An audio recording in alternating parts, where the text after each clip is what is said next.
everyone, it's your geek with the technique, not the whole competition. And today we're going to talk about KidSmoove and how his recent video on the Project Scorpio and its exclusivity on video games wasn't so smooth. Also, I think that was the most awesomest comparable of words. You see that? The smooth and the smooth. You didn't see that? Anyway, the point of the matter is I also have a new avatar for my commentary video, so let me know what you think about it in the comments below. So without further ado, let's begin.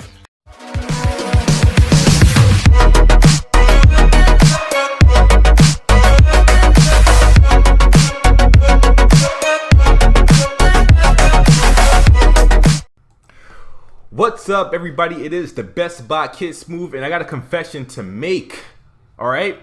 This is not really a confession, but a lot of people are afraid to admit this because they really forgot how this whole gaming situation works. Every time we talk about Project Scorpio, a lot of way people devalue the excitement for Project Scorpio. The first thing they throw at you is games. I want games. Where's the games? You know what I mean? Oh, it sounds cool and all, but where are the games?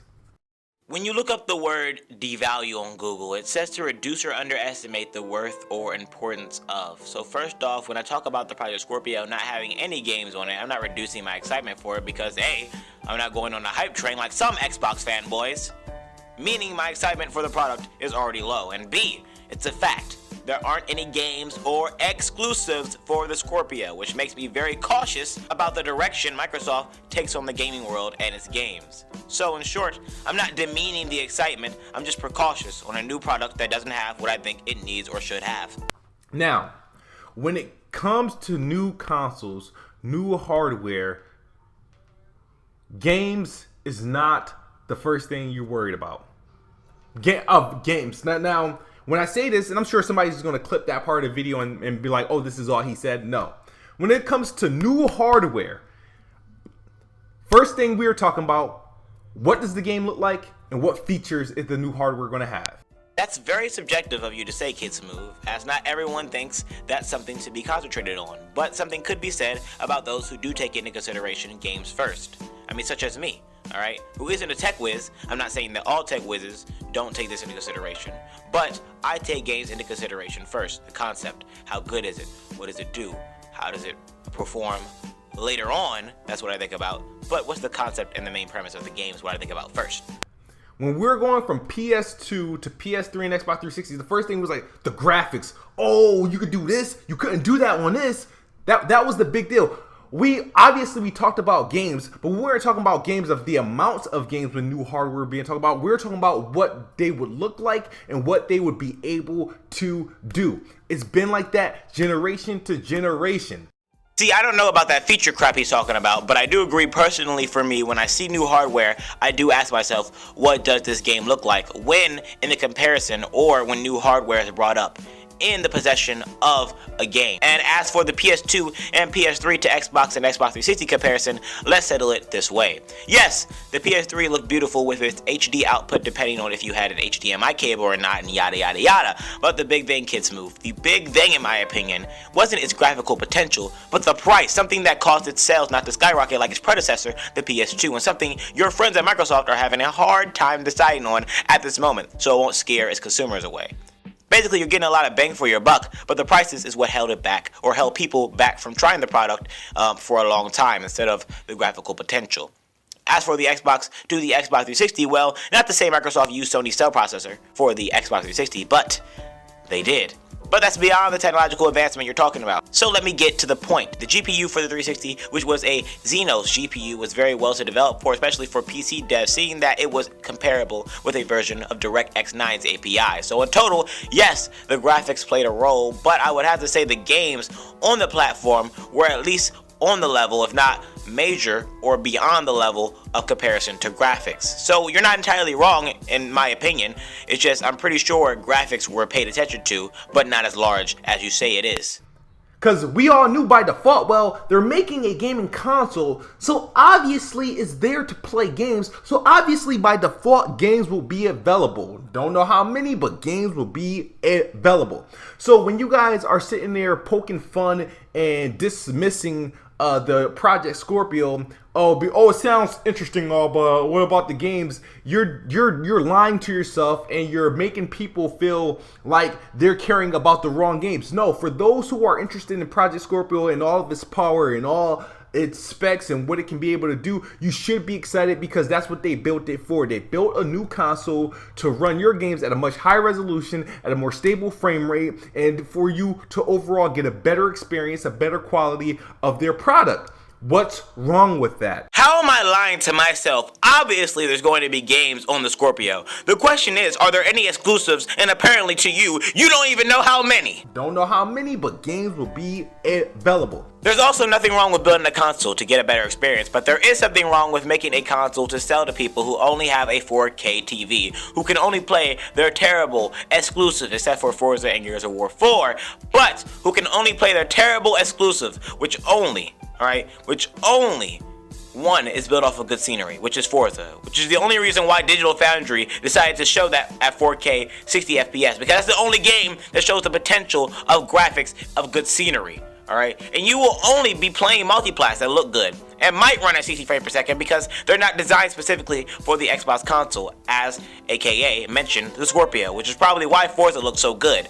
The reason why Forza probably looks so good was because it's exclusive to the Xbox platform. A thing that is exclusive to one platform is going to look better than something being on another platform. I mean, that's obviously the truth. Now let's see it run Battlefield 1, Infinite Warfare, Call of Duty games, these games that are multi-platform. Let's see it run that. Now, I don't think it's going to go at 4K at 60 FPS. I think it's going to go at 4K maybe, so let me scratch that. Let me refrain from that statement I just made. It can probably go to 4K, but it's not going to go to 60 FPS. You're going to have to lose something to gain something, and that's not what's going to happen here with the Project Scorpio. You're going to have to lose something. You're going to have to lose 60 FPS to get 4K, or you're going to have to lose 4K to get 60 FPS. One of those things is going to have to change. It's not going to be just 4K 60 FPS, in my opinion. Alright, this is just a claim. It's just off of what I've seen, off of an educated guess, just off of my educated guessing. That's the reason why this probably won't work out the way it's supposed to. But wait, you say the PS4 Pro plays exclusives too. Well, you're right, Watson, alright? And some can even go to 4K. The thing is, the console takes full advantage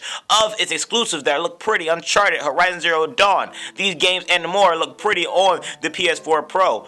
And they make them look good and spectacular, with them also being critically acclaimed. Uncharted 4, Neo, Horizon Zero Dawn, etc. So it's not always looks, but is the game any good?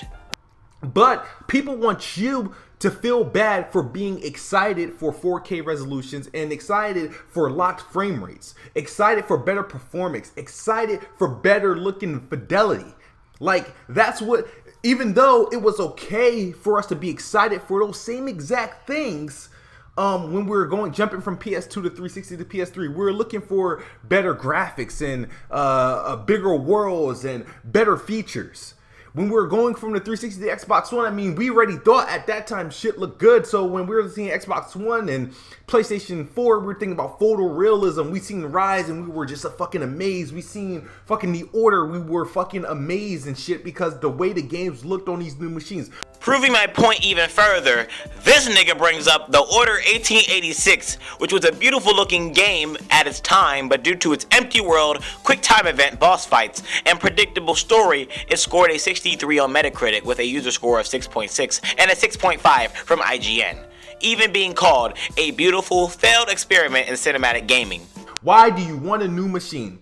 Not because it's going to have games. Duh, it's going to have games. Because you want to know what it does better than a console you have right now. And they keep pushing that off, and that's unfair and it's bullshit because the fanboys are doing it, the neutrals are doing it, and the journalists are doing it because they're trying to take away your excitement to be excited for a new console. We're being told that this is the most powerful console ever, which means it's going to run games faster, they're going to make them perform better, they're going to look better. Why can't we be excited? Why can't I be excited that the games I'm playing now is going to look that much better on my new platform? Why can't I be excited that the games that are coming this holiday season, which we all are excited for games coming this fall, are going to look as best as possible on a console? I don't have to sit there and upgrade my PC to get that 4K fidelity, that 60 frame performance or that solid frame rates. I don't have to buy a PC to do that. KidSmoove, shut up and put this banana in your mouth. time for a game of examples with the audience. Look at this Rubik's Cube in my hand. Now look at this high-tech touch cube. What KidSmoove is saying is it's not okay for you to want more out of that touch cube because it's already more high-tech than the cube I already have in my hand. And for me to complain about it not having enough different colors, for example, is ruining the experience for other people. Do you see my point, people? He sounds stupid. Even though I have one, I can now have a console to get the same. I'm a console gamer, guys. I can have a console that does that. And I'm like, okay, well, I'm back in my comfort zone. All right, that's just all I really want to say. You notice that these people are fraudulent. They're lying to you and they're trying to change the narrative. You know, it's always, when it came to new consoles, it's always became about power, performance, upgrades, feature. Why are we upgrading? If it was all about just the games, there will be no need to upgrade. Now we want to see what these games do now. All right, it's KidSmoove. I am the best spot. Xbox is the best box, and I am the best spot. Make sure you hit that like button, that subscribe button if you agree, or hit the dislike button if you disagree. But who can disagree with that? These are facts. This is truth. I don't buy new consoles because I want to play a bunch of games. I already know a bunch of games are coming. I buy new consoles, especially an upgrade, if I know they're going to perform better than the console I have right now. It's KidSmoove. We out of here. Peace. I believe you're the best dumb type of particular dumbass who Xbox fanboys like. I also dislike and disagree with your video, and also apparently this guy does not like fair use, which I can't blame him with this he posts all the time like this. So thanks for watching, guys. and KidSmoove, thank you for that video. I was pretty famished, but now my stomach feels a little better now. Thanks for watching, guys, and please hit that like button and don't forget to subscribe. I'll see you guys later on the next Geekish Gamer Show. Thanks for watching and stay tasty.